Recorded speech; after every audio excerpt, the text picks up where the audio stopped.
Hello, it's Dr. Meg here, and I've been talking a little bit about what I don't like about commercial foods for dogs. I have already talked on previous videos recently also about what's important to include with our dog's food and what's important to make sure we're not feeding our dogs because they're toxic and can harm their reproductive performance and health.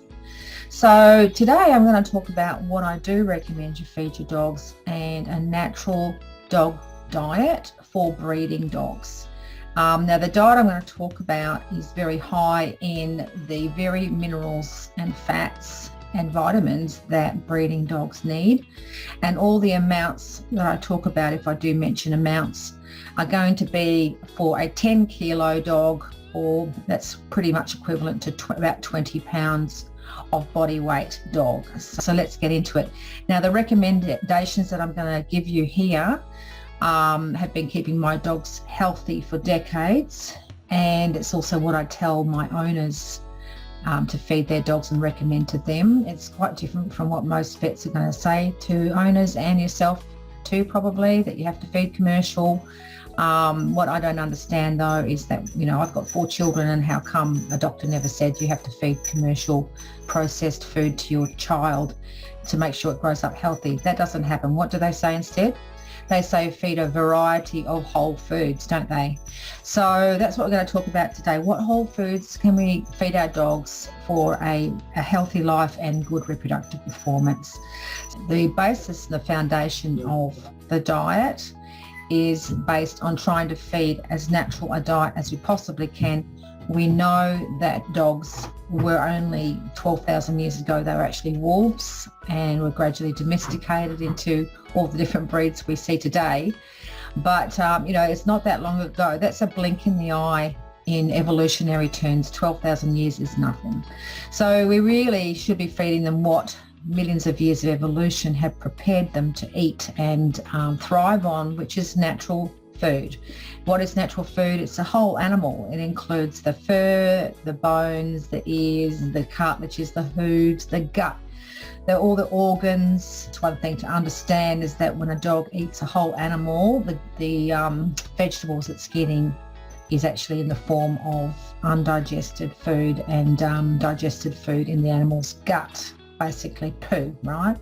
So what can we do to try to simulate as natural a diet as we can, which does include vegetables, of course, and bones? So the first thing I base my diet on, to make it real simple, is chicken drumsticks.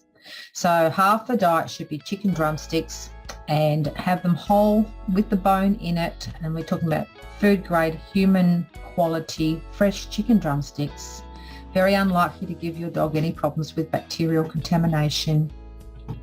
And this will provide your dog with a lot of its vitamin and mineral and fat requirements. I like drumsticks more than other meats because it has a nice balance of bone to meat to fat.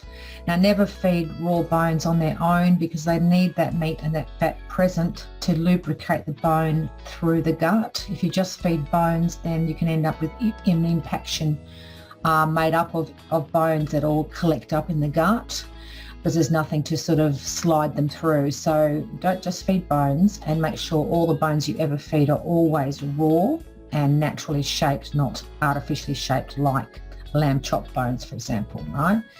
So half the diet is chicken.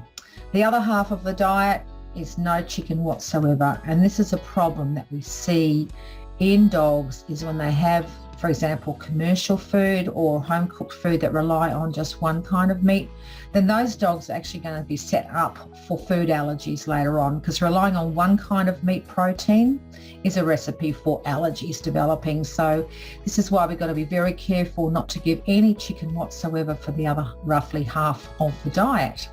So what do I recommend instead?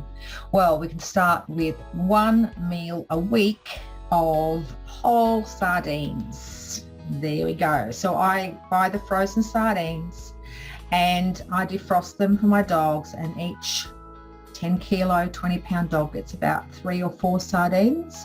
Now, they don't particularly like them, and they're fed, they're thawed out, but they're still raw. If they don't eat them, that's fine. I just dish them up to them the next day, and this gives them a bit of a fast, which is also very good for their guts. So sardines are great.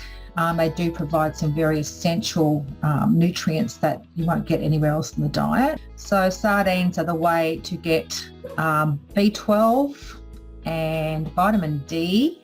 It is actually the only meat which has a lot of vitamin D in it. And it's also an excellent source of folate, which is very important for breeding dogs, and selenium. So, if you don't feed sardines once a week, you might be missing out on those things.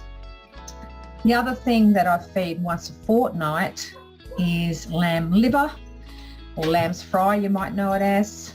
Now you can use beef liver, but I'd rather give lamb, because at least in Australia, lamb tends to be straight off the paddock, straight through the abattoir and straight onto the butcher shop, whereas beef is very often finished off in feedlots where they might be giving antibiotics and grain fed and things like that. So this is the cleanest liver, and liver is very nutritious food.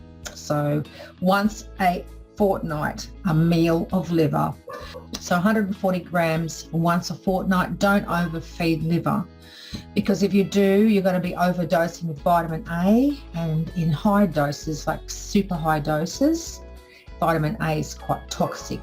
Now, how you think about it, how I think about it, is the liver is only a small part of an animal, so only feed it as a small part of the diet, right? Does that make sense? Cool.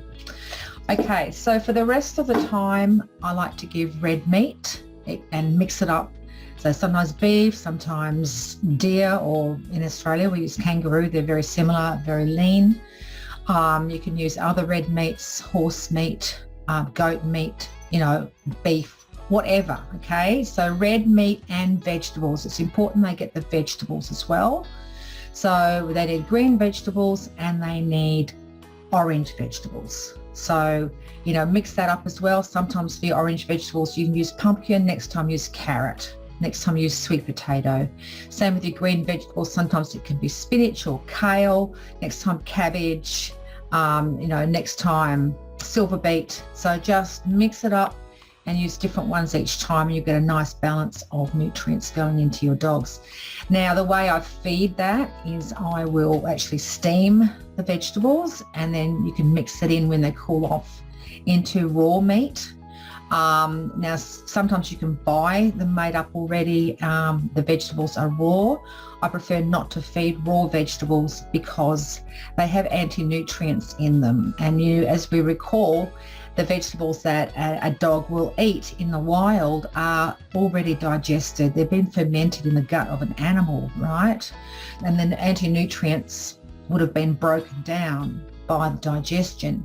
So to try to simulate that, I like to lightly steam the vegetables first, or you can make up a stew, or you can buy stuff already made up. So there are unfortunately a few things missing from that diet, but luckily it's not that difficult to make natural supplements and have a complete diet for your breeding dogs with very simple ingredients. So I'll tell you what they are now. Now, the things that are missing from the diet are vitamin D, vitamin E, and folate. So how do I recommend you make that up? I recommend you do it with this, and just make up a simple mixture.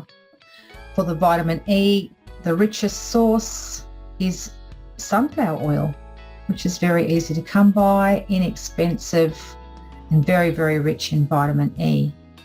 So this is mainly sunflower oil.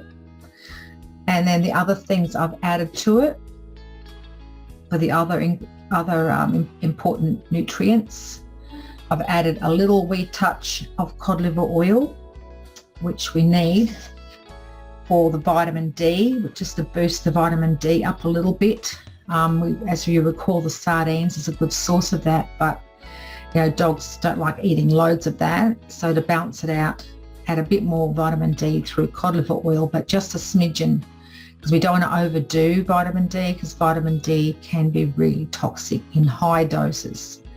like all nutrients. You need the right amount. Too little and it causes deficiency issues.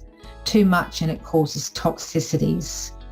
So the other magic ingredient that we've got in here is actually nutritional yeast.